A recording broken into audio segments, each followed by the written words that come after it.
If you told me I had to pick a band that deserved just a little bit more love and attention in 2025, I'd simply tell you Paris Match. Paris Match is a Japanese jazz fusion band that I've been craving to talk about to literally anybody, way before I started this channel, and I'm pretty hyped to finally get the chance to do so. So without further ado, let's get straight to it. So, Paris Match's origins date back to the early 90s, when Yusuke Sugiyama, who was already in a band during his teenage years and DJing on the side, met Dei Furusawa, who was working, organizing events, and DJing. With their shared interest in music, the two decided to start a band, but needed a vocalist in their group. They went on to hold vocal auditions and finally met Mari Mizuno, a young radio personality at the time who always dreamt of becoming a singer. This opportunity to work with Sugiyama and Furusawa would be the exact moment Mizuno was waiting for. After sending in her demo reels and getting called up to the auditions, Mizuno proved to be the vocalist that Sugiyama and Furusawa were looking for, and they instantly took her in. So in 1998, Paris Match was formed. All three band members were big fans of the English pop band The Style Council, so much so that they decided to name themselves after the track The Paris Match, found on the Café Bleu album. Their love for the band didn't stop there though, as they would also recreate iconic Style Council photos. This attention to visuals would be something I really appreciate about the band. And speaking of aesthetics, just looking at their artworks, you could probably tell what this band was all about. Cool, sophisticated, classy jazz. I mean, you'll be right, but I could tell you it's a little bit more than that.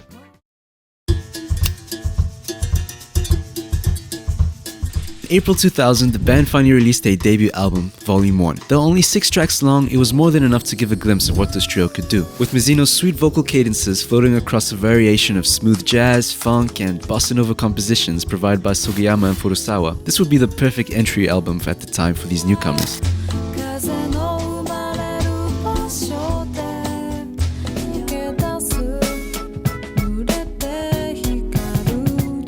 But their real strength, in my honest opinion, lies in their emotional pop/jazz fusion songs, I guess you can say, which only got better with each release. I'm Still Lost in You would be the best example of this from their earlier works.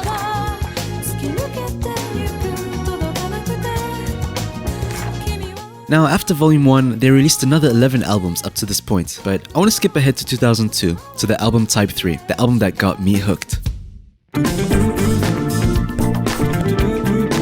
Type 3 was my introduction to Paris Match. Well, admittedly, the album artwork did pique my curiosity. Hearing the opening track, Saturday, made me instantly understand what this album was all about. This 2002 album isn't meant to be dissected or analyzed. In fact, the cover art itself is a demonstration on how to listen to this project. With its incredibly laid-back and easy listening tracks, it's the perfect album to put on shuffle while driving or going on about your daily routines. The Day I Called It a Night perfectly represents this vibe, featuring Mizuno's scat singing over a groovy, upbeat jazz piece. But for me, the standout track is Deep Inside. This song plays into that emotional side I mentioned earlier that the band do so well. Mizuno's soft velvet vocals weaving in and out of a beautifully structured instrumental, which is later complemented by a soft lonely flute that kinda tugs at your heartstrings.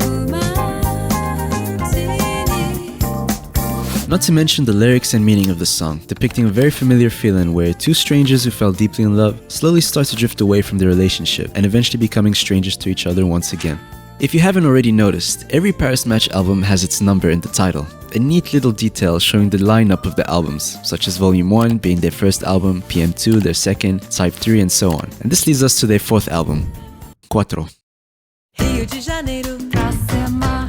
Now, if you're someone who really enjoys that Latin American blend of bossa nova and samba with a touch of smooth jazz to fill in the gaps, well, this album might just be for you. Quattro really invites you into its summer bliss universe, from its cover art to the beautifully crafted compositions, while also having Pamela Driggs featuring the song, Rio de Amor, which to my surprise, Pamela is actually an American singer with a deep passion for Brazilian music and mastered both the Portuguese language and the Brazilian music to a T, giving us this beautiful collaboration and project as a whole. You've got a Japanese band and an American singer coming together to make Brazilian music.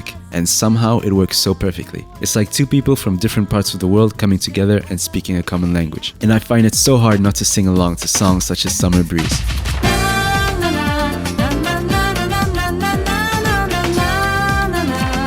Now this album represents all moments of summer, and what I mean by that is, besides themes covering daylight fun during a peak afternoon at the beach, we also get this really deep soiree feeling from songs like Stay With Me and Shiosai.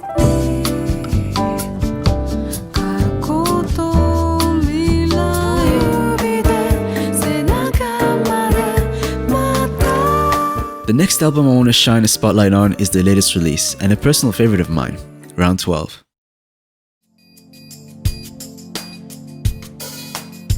Now, I have to admit, I was a little hesitant to give Round 12 a listen. Just personally speaking, when I find a band that's been releasing tons of music over the years, I tend to have a bias towards their earlier works, and for many reasons. I'll often find that their sonic sound has either changed too much, or on the opposite end, stagnated as the music sounds the exact same it did 10 years ago. I hope you get what I mean. I was thinking Paris Match would fall victim to this, but in the case of Round 12, I could sense the passion for the music was still there. Sure, you'll find some familiar sounds of jazz fusion, smooth bossa nova, and city pop even, but for me at least, the music feels fresh while not deviating too far from what we already know the band for. Just take a listen to Stardust and its smooth melody and catchy chorus.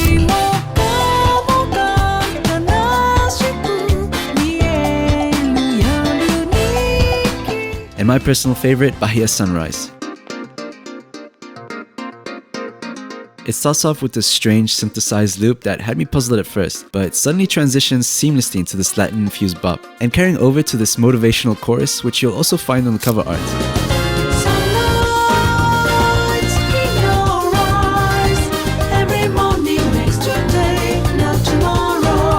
Then there's Koiro no Machi, another soothing yet emotional city pop track where Mizuno grapples with the unanswered departure of a lost lover.